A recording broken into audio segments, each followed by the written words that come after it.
Welcome back to another video here on Free Will Photos. Today what we're going to be doing is modifying this photo inside of ON1, and then we're going to send it over to Luminar Neo to use the studio light and then bring it back and do some final edits.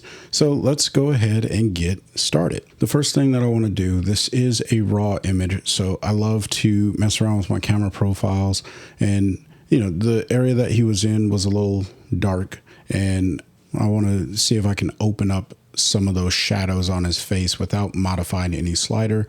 ON1 Portrait does a really good job at that. So here's the before and the after. Now you'll notice that I was using an ISO of 200 and it was a 2/50th of a second at 3.2. So not getting a whole lot of light in there, but he's also in this little tunnel that was a light tube, and just for context, this was taken at the Build Expo.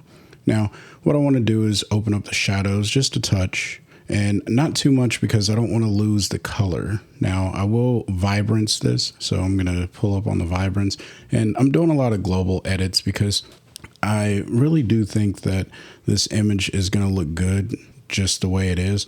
However, what I want to do is click on Effects and then hit Add Filter. And this time I'm going to add a color enhancer, and I'm going to enhance the color everywhere except for on his skin. So what I'm going to do is pull up on the saturation, and that's going to make his skin look a little wonky, and I don't know if I really want that.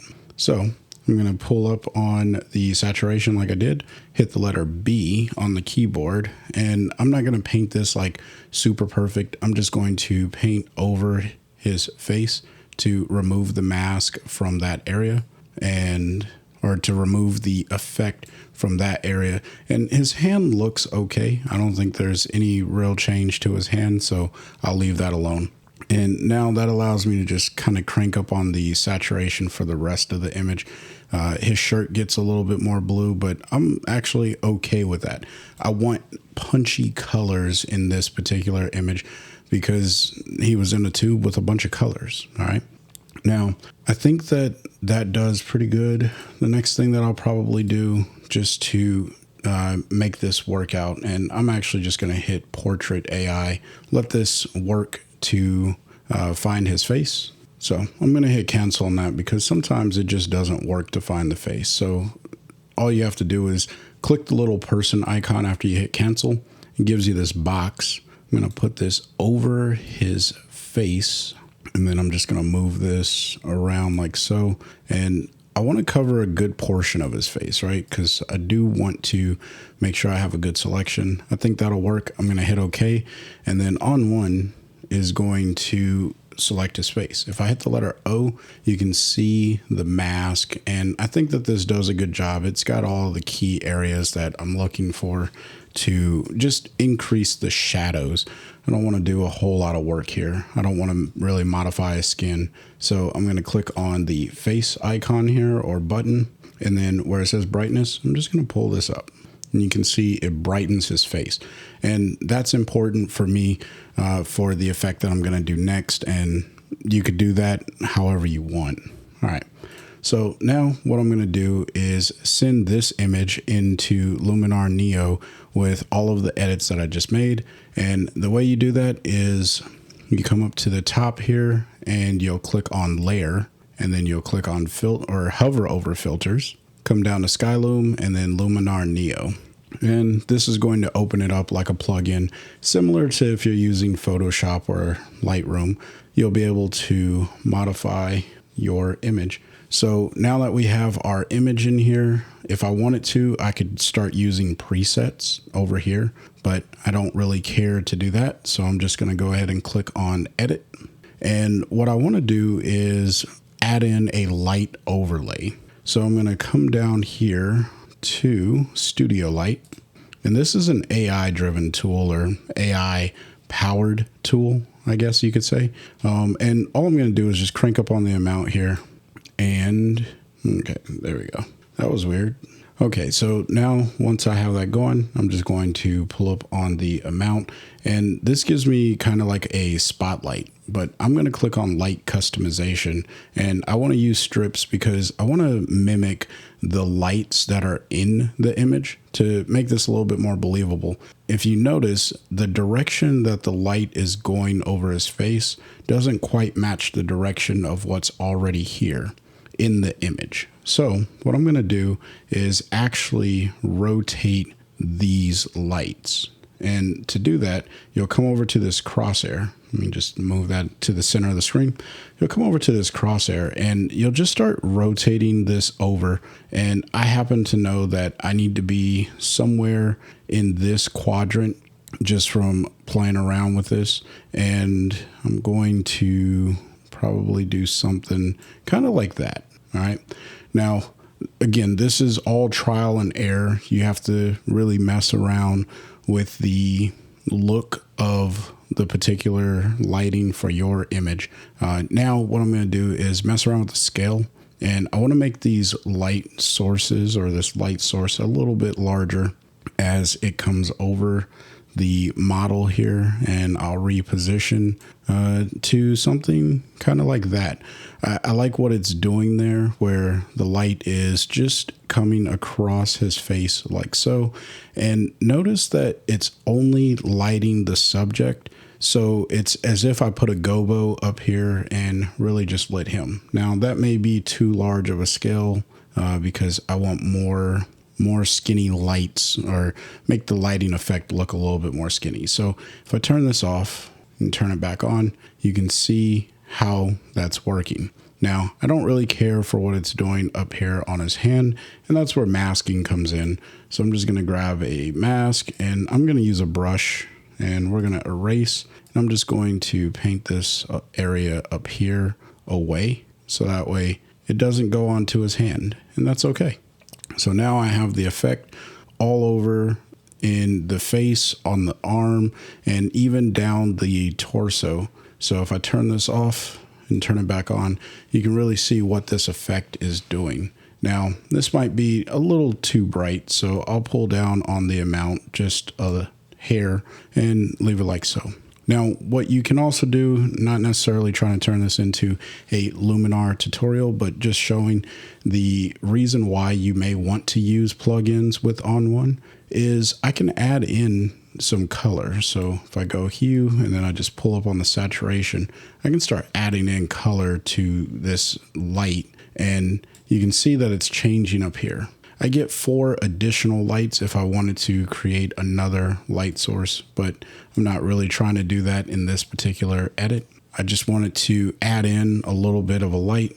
I don't really care to have any color added in with the light. I just want the light to be essentially white, and that'll be good. So I'm going to go ahead and close that. And while I'm here, what I really enjoy inside of Luminar is playing with the colors. I feel like the colors they modify a little bit different inside of Luminar versus other programs.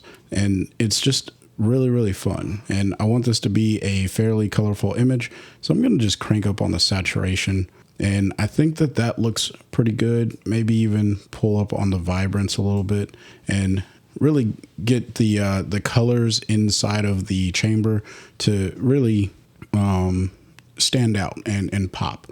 So now it's time to hit apply, and this is going to send the image back into ON1 Photo Raw. Okay, so now I am back inside of ON1, and I could continue editing this image a little bit further. I'm just going to rename this layer to Luminar, so that way I know that that's my Luminar layer. Now, if I wanted to blend this with the original, if I turn this off and turn it back on, you can see I can blend this with the original like so, and it's that much more subtle. And that's the reason why I like to kind of overcook my colors a bit in Luminar, so I can then blend this back into the original. So now what I'll do is right click, and I am going to hit a new stamped layer. what this is going to do is copy the bottom layer and the Luminar layer and make a brand new layer. So I now, and I'll just label this stamped layer. So I now have the ability to add a preset to this if I wanted to, or stylize this in a different way. So what I may do for this particular image is throw on, after it analyzes, we're going to throw a texture over it and see if that does anything interesting. And I'm experimenting here, and I highly recommend everyone goes and experiments because you can really do some cool stuff inside of ON1. Let's go to the category, and I wonder what I can do with photographic and maybe with these bokeh lights here. That kind of messes up the effect that I did inside of Luminar, so I'm not really feeling that. Let's see if they're, I like light leaks sometimes, and I think that that would look cool. I just got to find one that works for this particular image. So let's come over here. Feel like I should light leak texture. Okay. And then let's find a leak. Kind of works for this particular image. I kind of like this one. So if I turn this off, turn it back on, you can see it brightens up this left side, kind of takes away the shadow over him. What I can do is just pull down on the opacity. And again, what I can also do, and this is just the beauty of working inside of ON1, is I can remove this mask from his face. So if I pull down on the opacity of my brush, and I just remove this mask from his face. So that way I'm still keeping that contrast in his face, but I now have added in this light leak texture that really does help add a little bit of pop to the overall image. So let me turn that off, the middle layer. And then if I show you, this is the before photo and this is the after photo. Making your adjustments are fairly easy and quick. So I'm going to go ahead and save this one out. If you got comments or questions about how to use plugins inside of ON1 Photo Raw, please let me know in the comment section below, and let me know what your favorite plugin is to use with ON1, because I feel like there are a lot of options out there and I don't know them all. Now, if you're looking to pick up a copy of ON1 Photo Raw 2024, because that is the next release coming out, consider using my coupon code FreeWillPhotos20. It'll save you 20% at checkout. And I do recommend that everyone goes for a perpetual license if you don't already own one. If you want to know more about the perpetual license and all that good stuff, check out my video here. And until next time, I want you guys to stay inspired and keep creating. Peace.